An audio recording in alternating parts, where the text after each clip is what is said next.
अस्सलाम वालेकुम। हाँ जी जनाब, क्या हाल चाल है? बड़ी शायरी शुरी हो गई है। मैंने कहा अब तो ना कुछ बातें हैं जो करनी चाहिए। आज का जो मौजू है वो है बहतान, कि किसी पे झूठा बहतान लगाना। ये कितना गफेलिश है, कितना खतरनाक है, ये मैं आपको बताना चाहता हूँ कुरान और हदीस से।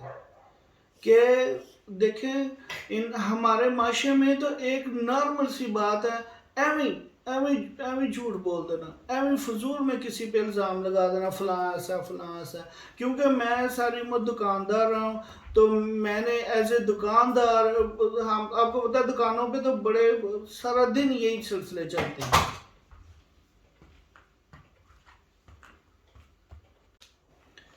हाँ जी, दुकान पे तो बैठ के मसले ये, कोई जा रहा है एवं झूठा इल्ज़ाम लगा दिया। मैंने आम देखा है हमारे माशरे में, आम मैंने देखा है कि लड़के बैठे हैं, वो लड़की उसको जानती भी नहीं, उसको पता भी नहीं है, उनको कहते यार ये मेरे साथ फंसी हुई है। कितने नॉर्मल आराम से घर में 3-4 बहनें कह देते हैं ये मेरे साथ फंसी हुई है। कोई सोचता ही नहीं यार मैं इतना बड़ा जुर्म कर रहा हूँ। और किसी पे कोई इल्ज़ाम, किसी पे कोई इल्ज़ाम, लड़कियां भी लगा देती हैं इल्ज़ाम। और आपको पता है कि ये कुरान पाक में जब सबसे पहले हज़रत आयशा रज़ी अल्लाह ताला अन्हो पे ये लगा था, किसी ने बहतान लगाया था, तो बकायदा नबी पाक सल्लल्लाहु अलैहि वसल्लम की परेशानी को देखकर अल्लाह ताला ने कुरान में आयत उतारी थी। फिर झूठा बहतान लगाने पर 80 कोड़े सजा रखी गई। लेकिन हम लोग सोचते ही नहीं, हम देखते ही नहीं, और फटाफट इल्ज़ाम लगा देते हैं। और एक इल्ज़ाम लगाने से पूरे पूरे घर बर्बाद हो जाते हैं, पूरे पूरे खानदान बर्बाद हो जाते हैं, बहन भाई एक दूसरे से अलहदा हो जाते हैं, कितने खूनी रिश्ते जो उनमें दरारें आ जाती हैं, लोग दुख में आ जाते हैं।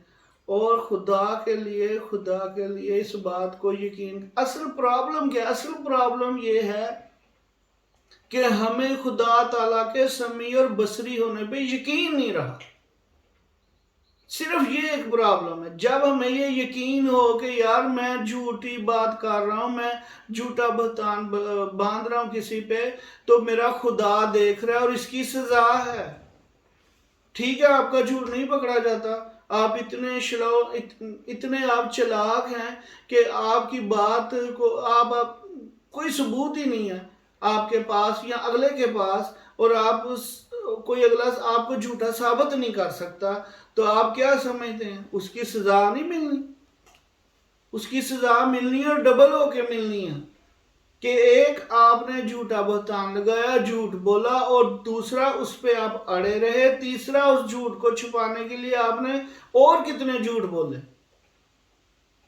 एक बंदे पे आपने बहतान लगाया, उस बंदे ने अपनी सफाई देने की कोशिश की, जिन लोगों ने उसका साथ दिया वो भी आपके खानदान के नजरों में गिर गए, और वो क्योंकि आपके घर वाले, आपके खानदान वाले आपको सच्चा समझते हैं।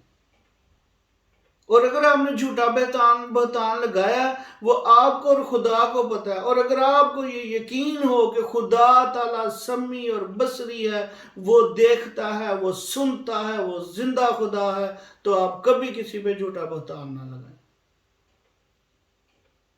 देखिए नॉर्मल, मैं भी कोई जो है ना दूधू धुला नहीं हूँ। झूठ, नॉर्मल झूठ बंदा इंसान थोड़ा बहुत बोल जाता है, कई दफा बहुत मजबूरी में भी बोलना पड़ता है। लेकिन जब आप किसी की जिंदगी पे झूठा बहतान बांध देते हैं, बिल्कुल एक बात सिरे से हो ही नहीं होती, और आप कह देते हैं हाँ जी जी ये इसने ये काम किया, ये इसने गलत काम किया। आज हमारे माशरे में तो सीधा आसान काम है, औरत इल्ज़ाम लगाती है, वो चंद आंसू बहाती है, और बंदा सारी दुनिया मान जाती है बिल्कुल जी बिल्कुल ये ठीक है। बंदे भी लगाते हैं, ये नहीं कि बंदे नहीं लगाते, बंदे भी लगाते हैं, लेकिन ज्यादातर जो है वो सिर्फ नाजुक की तरफ से ये काम होता है। ऐसे इल्जाम लगा देना बगैर किसी वजह के। ड्रामों में देख लें क्या दिखाते हैं, ऐसी कहानी बांधते हैं, कहते हैं हमसे अच्छा तो कोई है ही नहीं ना दुनिया में। वो एक प्रोफेसर वाला ड्रामा नहीं आपने देखा, वो झूठा इल्जाम लगाते हैं और कितनी जिंदगियां खराब कर देते हैं। تو خدا را اس بات کو غور کریں، دیکھیں. میں بہت ساری حدیثیں بھی اس پہ بیان کر سکتا ہوں کہ کیا ہے، اور قرآن کا ساروں نے ترجمے کے ساتھ پڑھا ہوا ہے. خدا کو جو ہے وہ سمیع البصری مان لیں. آپ یقین کر لیں کہ خدا زندہ اور جاوید ہے. یہ تھوڑی سی زندگی 4 دن کی زندگی ہے اور سارا کچھ لکھا جا رہا ہے. ایسا خدا تعالیٰ نے سافٹ ویئر تیار کیا ہے کہ انسان کی انگلیاں، انسان کے ناخن، انسان کے ہاتھ پاؤں بولیں گے کہ ہم نے یہ کام کیا. پھر کیا ہوگا؟ آپ کو تو پتہ ہی ہے، ہر بندے کو پتہ ہے کہ تھوڑی سی زندگی ہے، اور اس تھوڑی سی زندگی میں بندہ ایسا کوئی کام نہ کرے جس کا بعد میں جا کے جو ہے ادھر تو ہم بچ جائیں گے. اول تو یہ ہے کہ جب آپ کسی پہ جھوٹا بہتان لگاتے ہیں اور وہ جب ظاہر ہوتا ہے، کوئی مطلب وہ بات نکل آتی ہے تھوڑی بہت کہیں نہ کہیں سے، اور پھر آپ اس جھوٹ پہ اڑ جاتے ہیں، تو پھر یہ پرابلم ہوتی ہے کہ آپ کو کچھ اس کو آپ ڈر جاتے ہیں کہ یار میں اب سچ کیسے بولوں. سچ بولنا ایک بڑا مشکل کام ہے. تو ایسا کام نہ کریں کہ جس پہ پھر آپ ایک ڈر کی وجہ سے جھوٹ در جھوٹ بولتے رہیں. تو خدا کو یاد رکھیں، خدا پہ ایمان کو مضبوط کریں، اور یہ اپنے دل کو سمجھا لیں، اپنے دماغ کو سمجھا لیں کہ یہ تھوڑے دنوں کی زندگی ہے، کچھ حاصل نہیں ہونا ہے اس سے. جتنے مرضی ہم چلاکیاں کر لیں، جو مرضی ہم کر لیں، اس سے ہمیں کچھ حاصل نہیں ہونا. تو خدا تعالیٰ سے ہم سب اپنے گناہوں کی معافی مانگیں. اور جو اگر کسی نے کوئی جھوٹ بول دیا ہے، میری یہ ریکویسٹ ہے، میری یہ درخواست ہے باشمول میرے، کہ اگر آپ سے غلطی سے کوئی ایسا جھوٹ بولا گیا جس سے زندگیاں خراب ہو رہی ہیں، خدا تعالیٰ سے مدد مانگ کے، خدا تعالیٰ سے ہمت مانگ کے اس جھوٹ کا اقرار کر لیں کہ مجھ سے یہ غلطی ہوئی ہے.